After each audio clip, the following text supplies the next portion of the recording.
Welcome to the Tipping Point Show. I'm Jimmy Evans. I'm so glad that you've joined me today.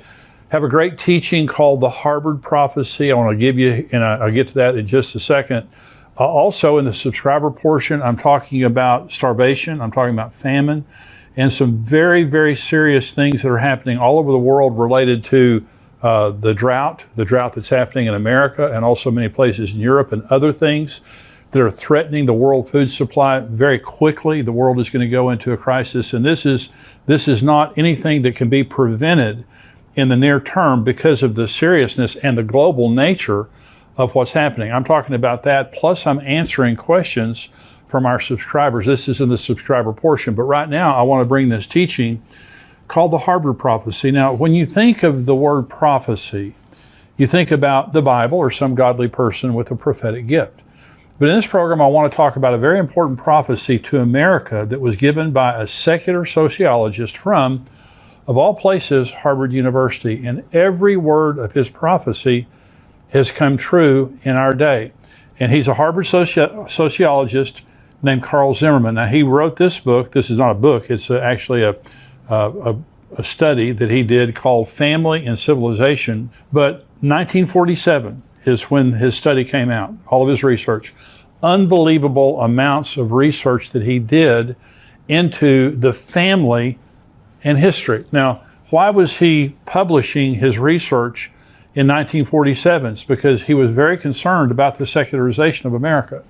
At the same time that Carl Zimmerman was publishing his research from Harvard University, there was another school of sociology in Chicago, the Chicago School of Sociology, and very, very liberal. And they wanted to liberalize marriage and family and society. And he was warning, and the liberalization of America that we see today began back in the 30s and 40s.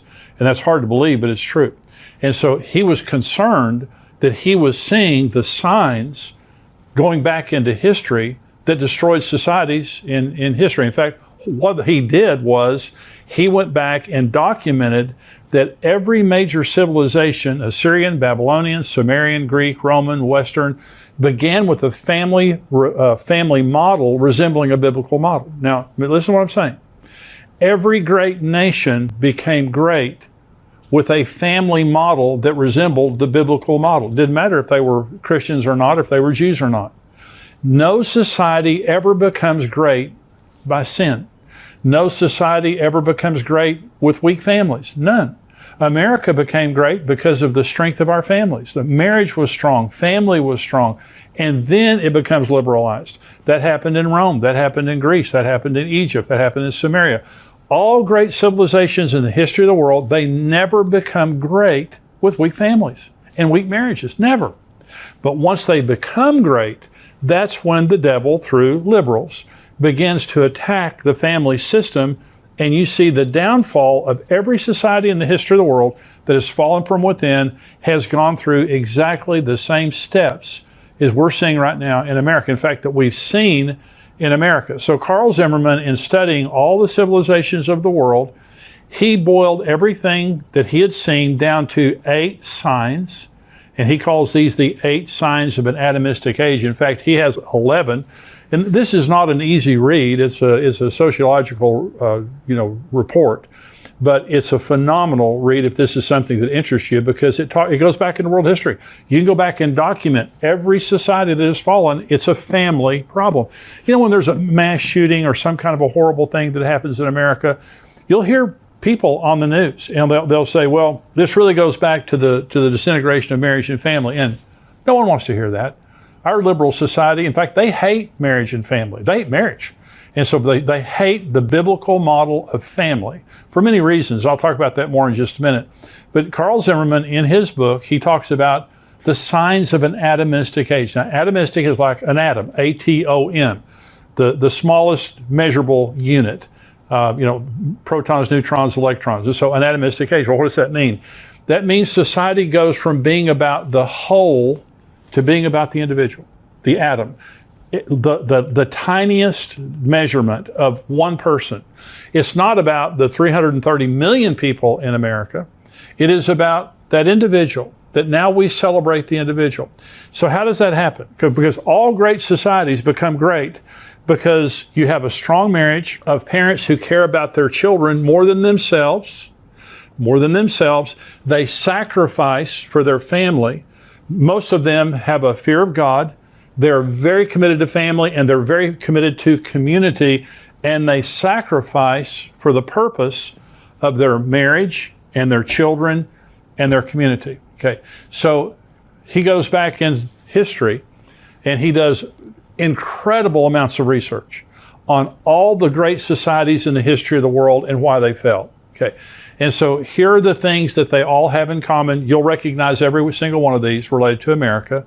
Number one, Carl Zimmerman says, marriage loses its sacredness as it is frequently broken by divorce. And such divorces do not consist of guilty parties, but simply two people who wish to terminate a relationship. Let me give you a little history lesson related to the Bolshevik Revolution in Russia.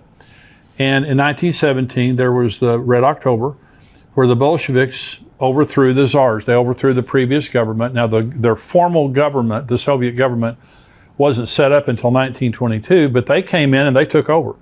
And they wanted to control the people. This is what they wanted to do. They were socialists. They wanted to control the people. But they had a problem. And the problem they had was that marriage was very strong. And to get married, you had to go to the Russian Orthodox Church. The Russian Orthodox Church was extremely strong in Russian society. Great authority the church had. And so you had to go to the church to get married. You had to go to the church to get divorced. And the Russian Orthodox Church obviously controls society, a great deal of society. So the Bolsheviks came in and they said, you know, these people are too strong. See, liberals hate strong families. They hate strong marriages, and they hate strong families because people with strong marriages and families just don't need a lot of government. We don't need the government wiping our noses. We don't need the government telling us what to do. We don't need the government telling us how to raise our children and all this kind of stuff. When you have a strong relationship with God and a strong family, you just don't need a lot of government. That's what they hate. That's what liberals hate. They want you to serve them. They don't want a small, efficient government that serves the populace. They want a population that serves the government, and the government has all the power. So the Bolsheviks came in and listen to what they did. They said, we have got to diminish the power of the church, and we have to diminish the power of the family. So here's what they did. They passed no-fault divorce, number one. No longer did you have to prove fault. No longer was divorce wrong. It was just one party unilaterally could divorce their spouse for any reason at all. You didn't have to go to the Russian Orthodox Church anymore. The second law that they passed was abortion on demand. Any woman could get an abortion for free if she went to a public hospital. That's all she had to do. No questions asked. Okay. Number three is they confiscated all of the money and property of the Russian Orthodox Church. The Russian Orthodox Church, by the way, lost 200 million members during this period of time because of the Bolshevik Revolution, also because of World War I. 200 million members during that period of time. So this destroyed society. You had orphans on the streets. You literally could divorce your spouse anytime you wanted to, get an abortion anytime you wanted to.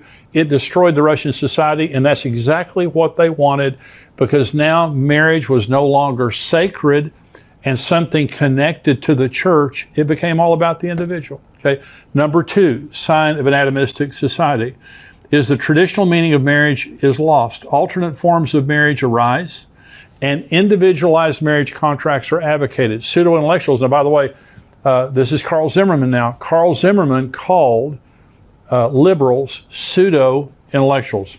I totally agree. They begin to theorize that in order to save marriage, its form must be changed to a less strict, looser, and more companionate structure. Shacking up. That's all it means. It just means live with anybody that you want to live with. Marriage doesn't mean anything anymore. God is, by the way, the word sacred means God is in it. So God isn't in marriage anymore. It's about you. It's not about God. It's not about society. It's not about your children. Okay, because we all know that children are better off when their parents are together. It's not about your children. It's about you. Atomistic. It's about the individual. Number three, sign of an atomistic age. The feminist movement abounds in the atomistic age. Women lose their inclination for childbearing and rearing, and the birth rate decreases. Did you know? Of course, we've seen liberalism in America for decades. Betty Friedan, the founders of, the women's movement, they said that women will never be free until marriage is abolished. They hate marriage. Liberal women hate marriage. Okay, National Organization of Women. And so Gloria Steinem, all the women who started that movement, how are women doing today as opposed to 50 years ago? You say, well, women are free. Are they? Are they happier? They're not happier. They're more single, and they're not having children because marriage puts women in a place where they feel safe having children. Marriage creates a bond between parents, not just between people, but between parents, so that their children are secure in that marriage, and they're going to have children and grandchildren and have a family that's secure because of the security of that. So when marriage goes away, women don't want to have children anymore. And so the birth rate in America is dropping every year, and it's now the lowest in American history. Then you begin to depopulate, okay? Like Japan, like Sweden, like many nations in the world now they're not having enough children to replace themselves, so now they're actually depopulating. That's the beginning of the end. Finally you just don't have any people. Okay, number 4, there's an increased public disrespect for parents. You can check that box. Parenthood and authority in general, so that parenthood becomes harder for those who still try to raise children. Now parents are demonized. There's a disrespect for parents. Look at what's happening in America today, where public schools are trying to take children and transition them without their parents' knowledge. Abortion without their parents' knowledge. Parents are no longer an issue. Parents are no longer respected by the kids or by society at large.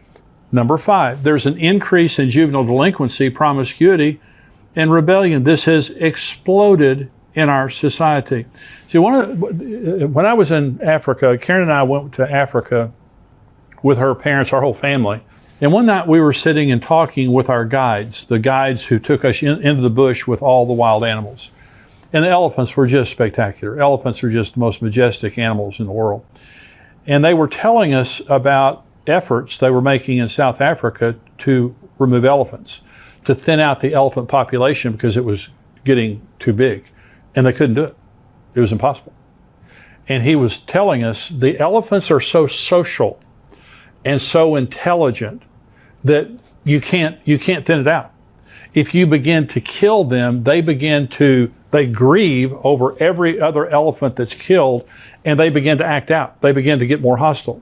But one of the things they did to try to thin out the elephants is they began to remove the parents and just leave the young ones. They became juvenile delinquents. They began to raid the villages and tear up the local villages. They were so upset about their parents being gone. When you disrupt the home and you say, oh, marriage isn't important, who cares, just do what's easy, just be companions, just move in and out, and drag your children along with you, those children get damaged, then they begin to act out and take drugs and become immoral and begin to be violent and things like that. You see it all over America today like never before. Number 6 sign of an atomistic age. And remember, I just want to remind you, this was Rome, this was Greece, this was Egypt, Samaria, all these different places where this happened. This isn't just America. This is world history. This is what Carl Zimmerman was saying. If you want to liberalize the marriage and family laws of America, this is the price you're going to pay. This is world history. And he wrote it as a report. This is a prophecy. This is a prophecy that has come true in our day. Number 6, the hostility of pseudo-intellectuals to the traditional family soon spreads to the common people, sealing the doom for the society. Okay, again, pseudo-intellectuals, that's what he calls liberals. Okay, so the hostility of pseudo-intellectuals to the traditional family spreads to the common people. So I'm the president of XO Marriage. My son is the CEO of XO Marriage. We do marriage all over the world. We're the largest marriage ministry in the world that we know of. Okay, so marriage is what we do. So we were having a conference, big conference, thousands of people flying in to go to this conference. And so, and a couple told me this story. They were checking into the hotel in the town that we were having, in the city we were having our conference. And they went to the counter and they were checking in, and the guy behind the counter said, what are you here for? And they said, we're here to go to a marriage conference. And he started laughing. He said, do people really believe in marriage anymore? We said this couple. And they said, well, we do. Just the guy behind the counter. Do people really believe in marriage anymore? This is again, the end game that the devil wants is to take the first institution that God ever created. Marriage is the first institution that God ever created in Genesis chapter 1, Genesis chapter 2. It's the foundation of every other institution. You can't take marriage out and keep society going. It's the foundation of society, God and marriage. We'll be right back to our teaching for today, but before that, I wanted to let you know about the sponsor of today's program, ExpressVPN. ExpressVPN helps you anonymize much of your online presence by hiding your IP address, a unique identifier that every device has that allows big tech to match your activity back to you. Visit expressvpn.com/endtimes right now to secure your internet connection. That's expressvpn.com/endtimes. Number 7, sign of an atomistic age. There's an increased acceptance of adultery. Increased acceptance of adultery. Number 8, there is a tolerance for and spread for sexual perversions of all kinds, especially homosexuality, but including others such as rape and incest. And this generally marks the final stage of societal disintegration. We're way past that. We've got transsexualism.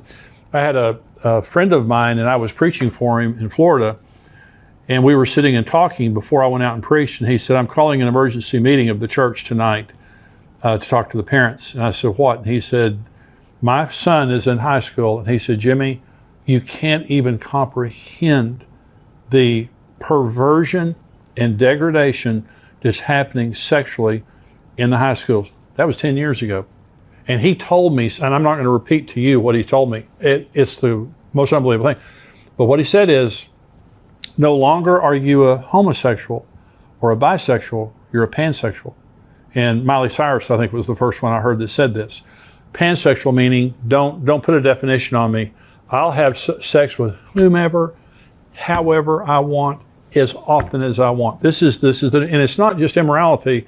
It is absolute rebellion, moral anarchy against God and against morality. So we have all 8 signs. So Carl Zimmerman in 1947, going back into world history, was warning America and saying, hey, School of Chicago, sociology there, if that's what you want to do, this is what's going to happen. It's happened every place in world history that's ever been tried. And so he warned, we didn't listen to him. Yeah, obviously. Ignored his warnings, and the pseudo-intellectuals, the liberals, they always think they have the answer. When have they ever had the answer? Okay? But here's the question, is there an answer? Can we change? I mean, you see what's going on today. Can we change things? Yes, but there's only one way.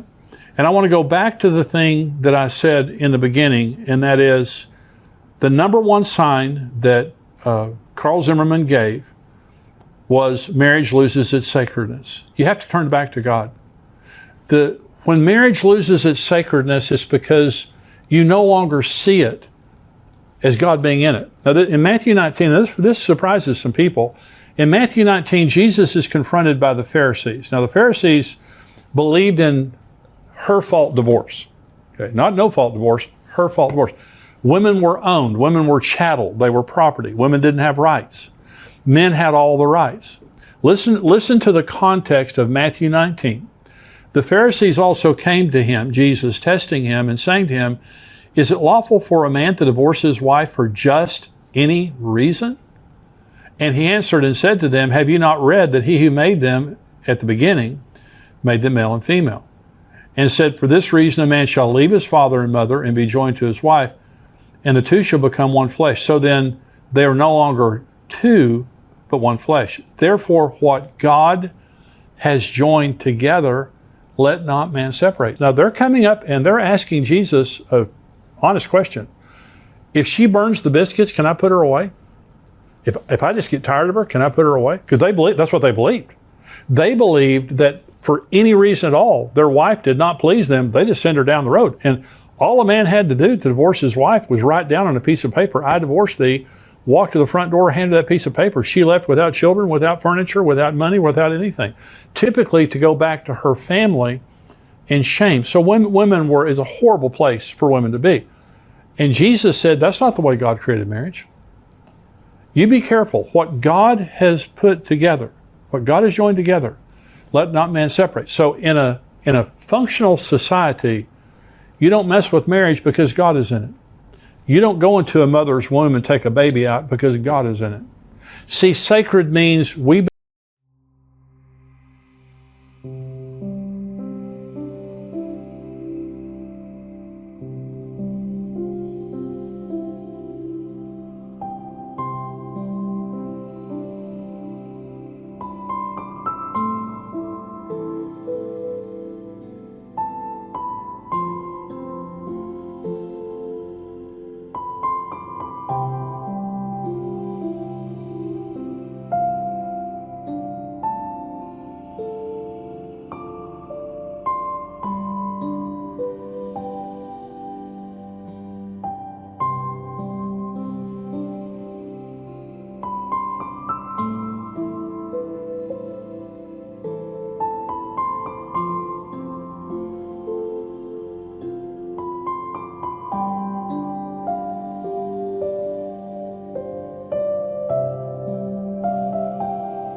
begin to see God in society.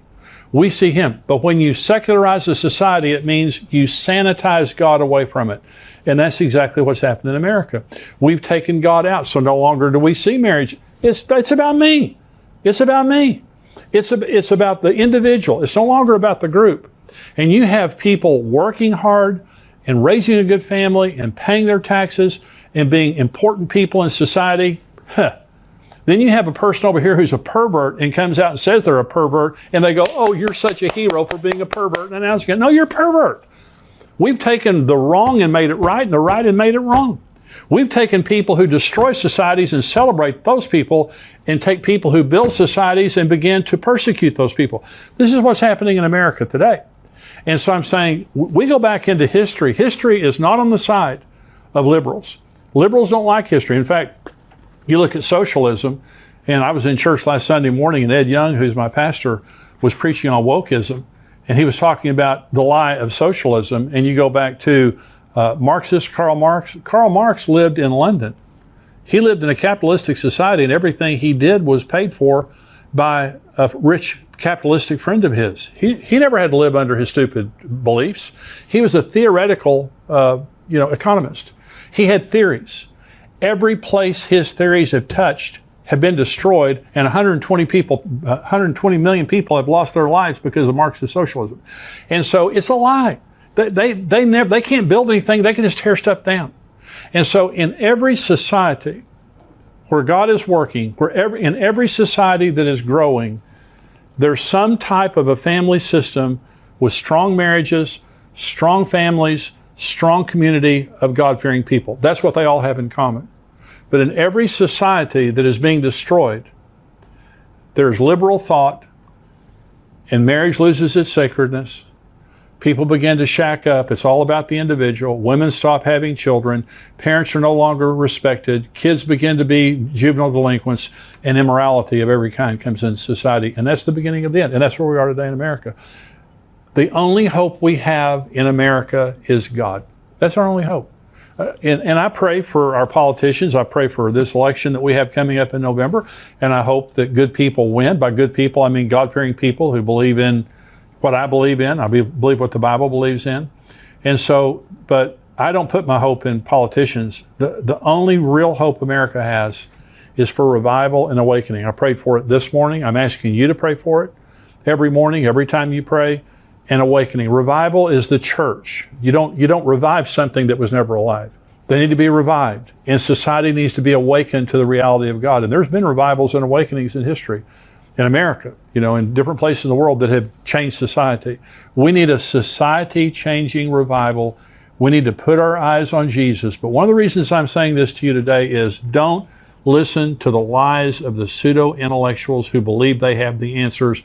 God has the answers.